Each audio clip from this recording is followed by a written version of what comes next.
tonight, we aren't just looking at antiques, we are honoring the hands that held them and the lives that loved them. In this space, we believe that no story should ever be truly lost, and no object, no matter how tarnished, neglected, or cast aside, is beyond the reach of being remembered. Tonight, we restore more than just metal, wood, or glass. We restore history. We reclaim the dignity of the past. The deep dive, why we never forget. To my viewers, fans, and subscribers on TikTok and YouTube, what we do here at Futures Past is a sacred form of stewardship. When an object is neglected for decades, it loses its luster, but it never loses its soul.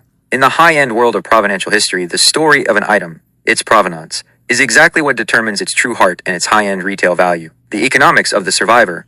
In the elite auction houses of London and New York, a 19th century silver piece might have a melt value of only $500, but once a dedicated restorer uncovers its history, perhaps IT was a wedding gift, IN 1845 ORA, family's sole surviving heirloom through a great war. That value can skyrocket TO asterisk $2,500 or $5,000. Why? Because you are selling the connection to a human life that mattered. The power of the polisher. In the 1700s and 1800s, house stewards were the keepers of a family's legacy. Their entire existence was dedicated to ensuring that the silver and furniture never lost their brilliance. They believed that a dull, tarnished home reflected a neglected soul. The modern steward. When you see me polishing these pieces tonight, I am acting as that steward. I am the bridge between a forgotten past and a future where these items will once again be the centerpiece of a home.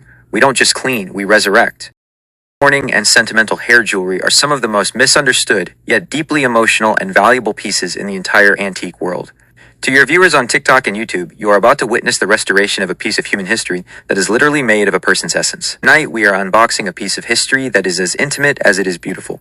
This isn't just gold and glass, it is a sentimental hair brooch from the mid-19th century.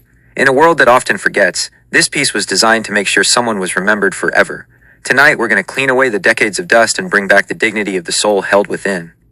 The deep dive, the history of memento mori. To my fans and subscribers, when you see hair jewelry, some people might think it's creepy, but that is a modern misunderstanding. In the Victorian era, hair was considered the most durable part of a human being. It doesn't decay like the body. To have a lock of a loved one's hair encased in a brooch was to have a piece of them that was immortal. Historical context, the craft of palette work. What I'm unboxing tonight likely features palette work or table braiding. The process specialist hair workers in the 1850s would take the hair provided by a family, boil it in soda water to clean it, and then meticulously weave it into patterns like the Prince of Wales feathers or basket weave. The sentiment. These weren't always for the dead. Many were mementos of affection, given by a husband to a wife, or a mother to a daughter before a long journey. It was a physical anchor to a person who wasn't there. High-end retail value and market trends. If you find these on eBay, they often look black or muddy because the 10K or 15K gold has oxidized, and the beveled glass is covered in 150 years of household grime. The as-is price. You might snag one of these for $75 to $150 if the seller doesn't know what they have or if it looks dirty. The future's past, restored value. Once I carefully polish the gold frame and clear the fog from the glass, without disturbing the delicate hair inside, the retail value in a high-end antique boutique jumps to $450 to $1,200. Collector demand. Collectors look for fine hairwork and seed pearl accents. If the brooch has an inscription on the back with a name and a date, the value increases by 25% to 40% because it provides that provenance we always talk about. The restoration mindset. To my viewers, look at the detail here. While I am cleaning this, I am thinking about the person whose hair is inside. They were loved. Someone paid a month's wages to have this made, so they wouldn't be forgotten. When I polish the gold, I am telling that person, asterisk, I see you. You aren't just an item on eBay. You are a human story, and tonight, you're going to shine again. A message to my subscribers. As I restore this tonight, remember that we all have things in our lives that feel tarnished or old, but with a little bit of patience and the right touch, the beauty is still there underneath. Never let anyone tell you that something or someone is worthless just because they've been neglected. Hey everyone! I saw a comment from one of our wonderful subscribers saying that tonight's hair brooch felt a little creepy or just like hair behind glass. I totally hear you. If you aren't used to seeing these, they can definitely feel a bit different. But at Futures Past, we love to peel back the layers of history. Let's talk about why these pieces are actually considered the Holy Grail for many high-end collectors, and what they truly represented to the people who wore them. 1. It's not just hair, it's a living portrait. Before the invention of the camera was widespread, how did you keep the memory of someone alive? Photos fade and paintings can be inaccurate, but human hair is chemically incredible. It doesn't decay, it doesn't lose its color, and it carries the literal DNA of the person. The immortal connection to a Victorian, hair was the only part of a person that stayed the same forever. Putting it behind hand-cut beveled glass was like creating a 3D portrait of their soul. It wasn't about being creepy. It was about refusing to let death or distance win. 2. The art of table braiding, a lost skill. When you look closely at this brooch, you'll see the hair isn't just tossed in there. It is often woven into incredibly intricate patterns. Prince of Wales feathers, rosettes, or wheat stalks.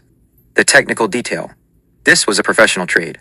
Families would take a lock of hair to a jeweler, and a specialist would spend days boiling, sorting, and weaving those fine strands using bobbins and weights. The rarity. Because this is a lost art form, these pieces are highly collectible. You can't just go to a modern mall and have a hair-woven brooch made today. It's a dead art, which makes every surviving piece a museum-quality artifact. 3. High-end retail value, the market for sentiment.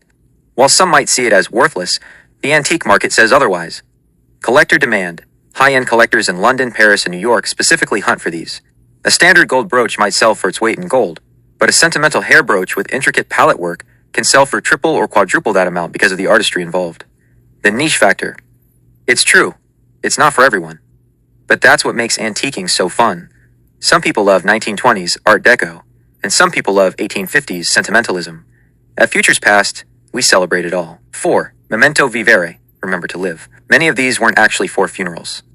They were love tokens. Husbands gave them to wives before going to sea. Mothers kept them when their children grew up.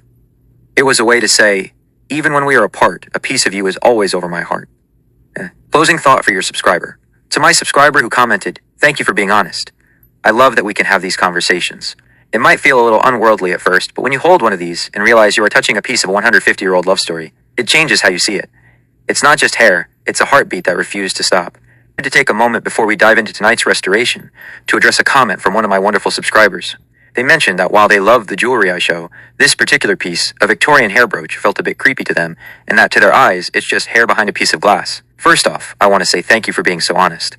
I love that we can have these conversations here, but I'd love to share a quick synopsis of why, for many of us in the antique world, these pieces are the absolute heart and soul of a collection. The Futures Past perspective, why it's more than just hair. To my viewer who wrote in, and to everyone watching, I completely understand why it looks that way at first glance. In our modern world, we use digital photos to remember people. But in the 1800s, they didn't have that luxury. To them, hair wasn't waste. It was the only part of a human being that never changed and never decayed. A living portrait. When a Victorian looked at a brooch like this, they didn't see creepy hair. They saw a living connection. Unlike a painting that could be wrong, or a photo that could fade, that lock of hair carried the literal DNA and color of the person they loved. It was a piece of them that was immortal, a lost masterpiece. If you look closely at the hair behind the glass, you'll see it's often woven into incredible patterns, Prince of Wales feathers, rosettes, or intricate braids. This was a professional craft called table braiding.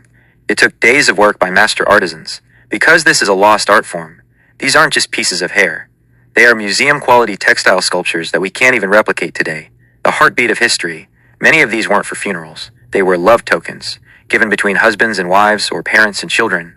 It was a way to keep someone over your heart when they were miles away. The high-end reality. While it might seem worthless to some, the high-end retail market tells a different story. Collectors around the world, from London to New York, will pay hundreds or even thousands of dollars for a well-preserved hair brooch. They aren't buying hair. They are buying provenance, artistry, and a 150-year-old love story that has been polished back to life. We are diving deep today into a truly remarkable piece of history that I've been examining. What you are looking at is a quintessential example of 19th century mourning jewelry. Specifically, a double-sided hairwork brooch that serves as a powerful memento mori, a reminder that life is fleeting but love is eternal. The mastery of the weave. The hairwork in this brooch is extraordinary. You notice the basket weave on both sides, which was a highly symbolic choice during the Biedermeier, circa 1815 to 1848, and early Victorian eras. Why hair on both sides? This often indicates a double memorial or a family piece. Because the brooch is a substantial 2 inches by 2 inches, it was designed to be a centerpiece. Having hair on both sides could represent two different loved ones, perhaps parents or a husband and wife. Or it could simply be a way to ensure that no matter how the brooch shifted or turned while being worn on a heavy cloak or shawl, the sentimental relic was always visible. The weave styles. You mentioned two types of basket weaves. In the 1800s, there was palette work, hair laid flat in patterns, and table work, hair woven like lace on a specialized table. A tight, three-dimensional basket weave like this was often done by professional hair artists who used bobbins and weights to create these intricate, fabric-like textures. Decoding the frame, snakes and ribbons. The frame is where the history really speaks. You spotted twisted ribbons and what looked like snake tails emerging from the edges. The serpent symbolism in the Georgian and Victorian eras, a snake, especially one biting its tail, the Ouroboros, or even just subtle serpent motifs, symbolized eternity and everlasting love. It wasn't scary. It was a promise that the bond between the living and the dead would never break. Twisted ribbon/rope design. This was a hallmark of the late Georgian, circa 1820s, into the early Victorian 1840s period. The pinched look you described at the edges of the frame is very characteristic of the Biedermeier style, which favored bold, structural yet sentimental goldwork. Dating the piece, the hardware clues. To truly pin down the age, we look at the back, specifically that C-catch in the long pin. The long pin, you notice the pin extends past the edge of the brooch. This is a massive clue. Before the invention of safety catches, around 1910, pins were made extra long to catch into the thick, heavy fabrics of Victorian dresses and wool shawls. The fact that it extends significantly suggests an earlier date, likely 1840 to 1860. The C-catch, a simple C-shaped hook without a locking lever, is the classic handmade fastener of the mid-19th century. The metal, you mentioned you don't think it's real gold. Many of these larger pieces were made of pinchbeck, a form of brass that looks like gold, or were gold-filled/gilt. This allowed for larger, more elaborate designs without the extreme weight and cost of solid gold. The verdict, Georgian or Victorian? Based on the 2-inch size, the specific basket weave, and the serpent/ribbon frame, this piece sits perfectly on the transition line.